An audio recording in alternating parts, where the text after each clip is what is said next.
Welcome, ladies and gentlemen. Now on this session, working with systems of equations, but this time we're going to use the elimination method.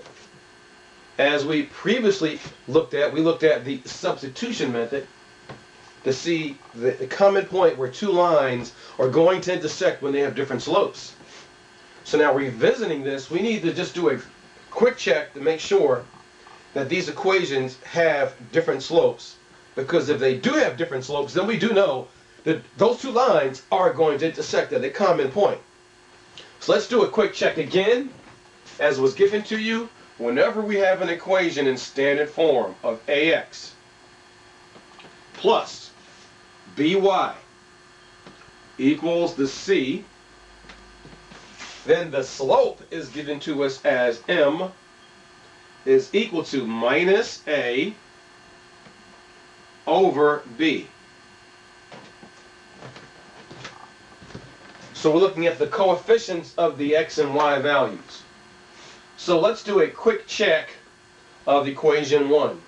Well, for equation 1, we get a is 2, b is 4.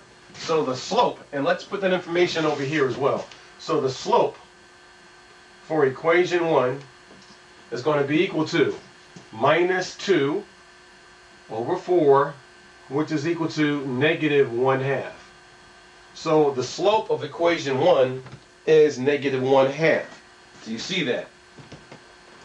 Now, let's go to equation 2.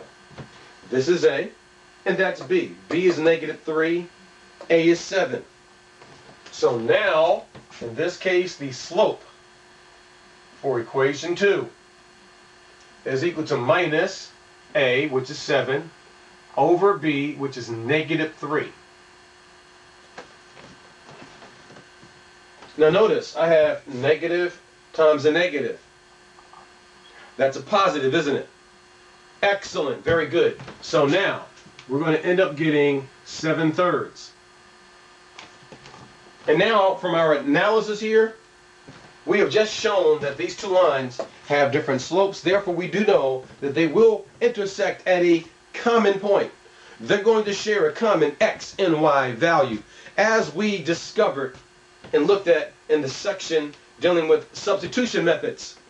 Now we're going to use elimination methods here. We're going to look at eliminating one variable. We need to eliminate one. We need to have an equation with one variable so we can at least find either the x coordinate or the y coordinate value. Once we find one of those, we can take one of those values, substitute it back into one of those equations to find the other coordinate value. Now, we need to review just a little something here, because there are concepts here that we're going to need to use. I'm very big on concepts. Concepts are extremely vitally important. So now, let's look at the concept that's going to be used here. So in using the elimination method, the concept that's going to be used here is least common multiples. Okay, ladies and gentlemen, so let's get into this. Let me ask you this question. In this case, I have 3 and I have 8. My question to you is, what is the least common multiple? What does that mean? The least common multiple. What does the least common multiple mean? What does it mean to you? Harold, what does the least common multiple mean? Really? Okay. I would tend to agree with you, yes. Jose, what about you? You totally agree with it? Yes, I do. What about you? Well, here's what they said. They said that the least common multiple between any two numbers is the smallest number that those two numbers can divide into. So I wanted, what is the smallest number that 3 can divide into and that 8 can divide into that they both have in common? Can you tell me what the least common multiple is between 3 and 8? What is the least common multiple? You are exactly mundo right. It is 24. So the least common multiple between those two is 24. Also notice that 3 is a prime number. Whenever you have a pair of numbers where at least one number is prime, then the least common multiple is going to be the product of those two numbers. because 3 is a prime number. And 24 is the smallest number upon which these two can divide into. So this is the concept that we're going to use here in using the elimination method to find the point at which these two lines are going to intersect. Again, please email me. Let me know if what I'm doing for you so far has been helpful and clear, because your comments and suggestions help me to become better at communicating and presenting the information to you. I look forward to hearing from you. Now, let's move on to the next step. So now, here is the next question you need to ask yourself. I'm going to write it down for you.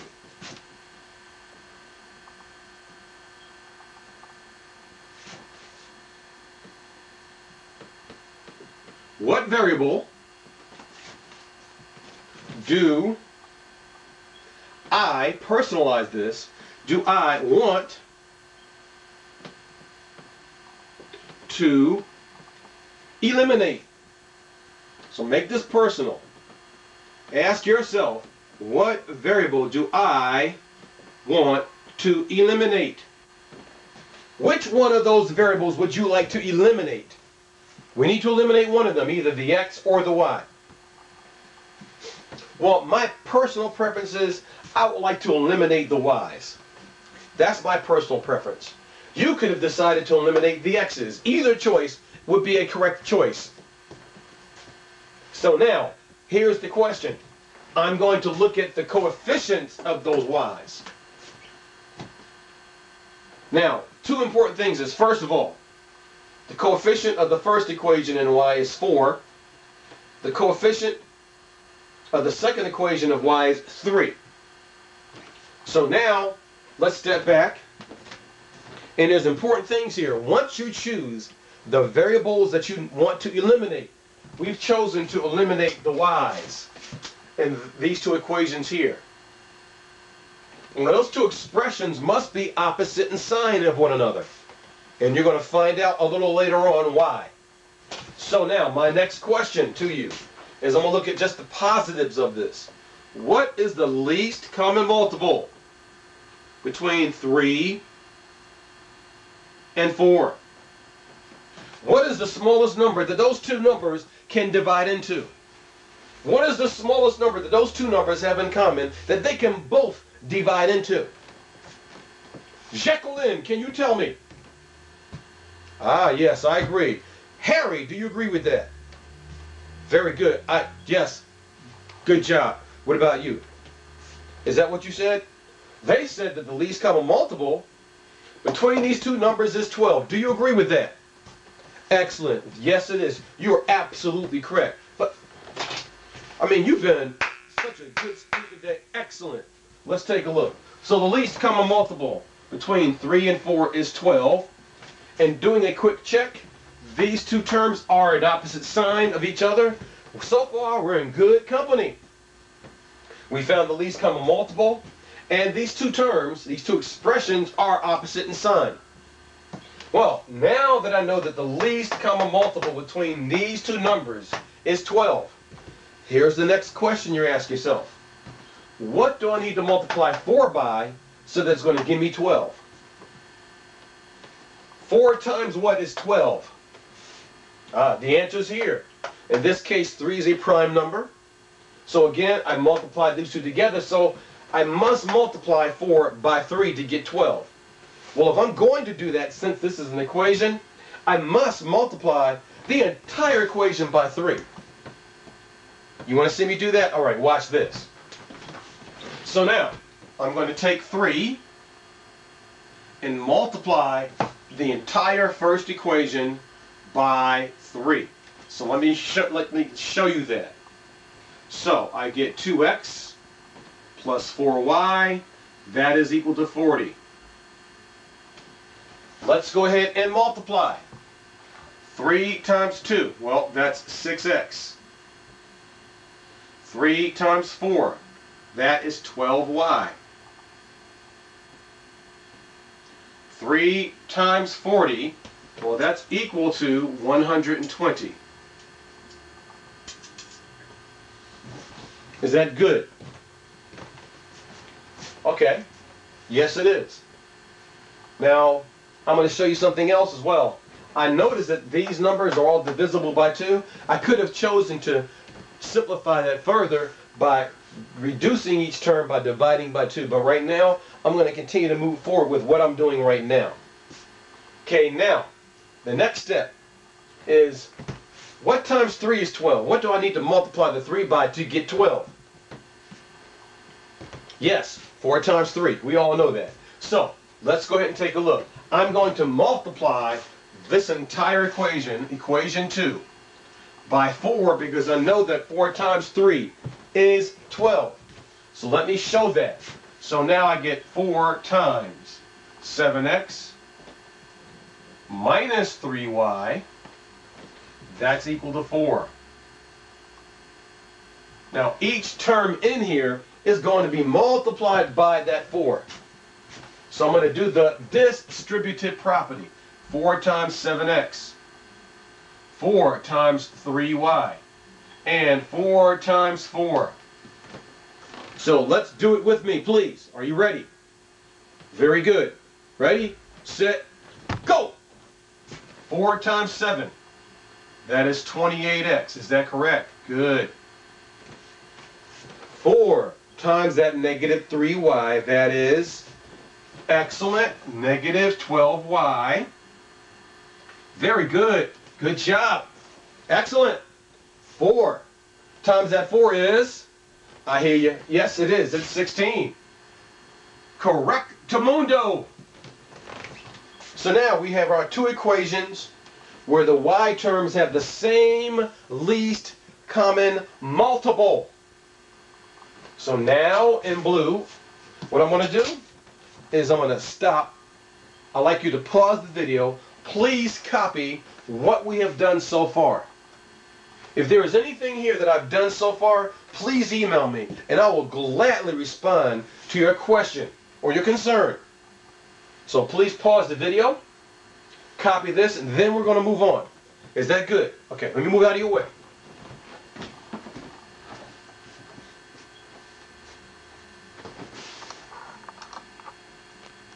Very good, very good. So far, all of you have been very good students. I'm enjoying teaching you.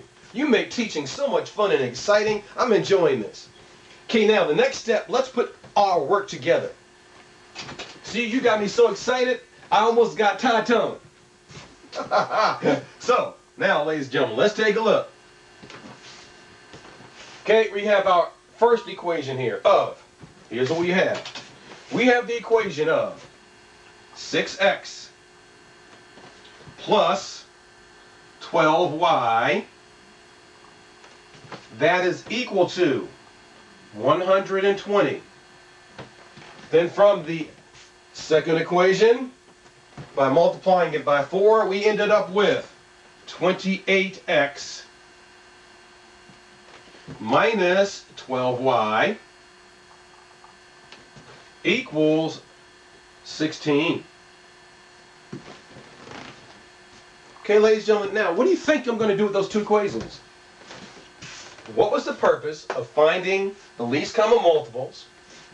These two terms are opposite in sign. I lined up those two equations. What do you think I'm going to do now? Take a leap of faith. What do you think I'm going to do now? Why did I line those equations up in that fashion? If you haven't seen this before, take a leap. What do you think I'm about to do now? Make a prediction. Predict what I'm going to do. Valerie, what do you think I'm going to do? Why did I line those equations up? Okay. You think so? Shh, wait a minute. Fred! Yes. Fred, what do you think I'm going to do?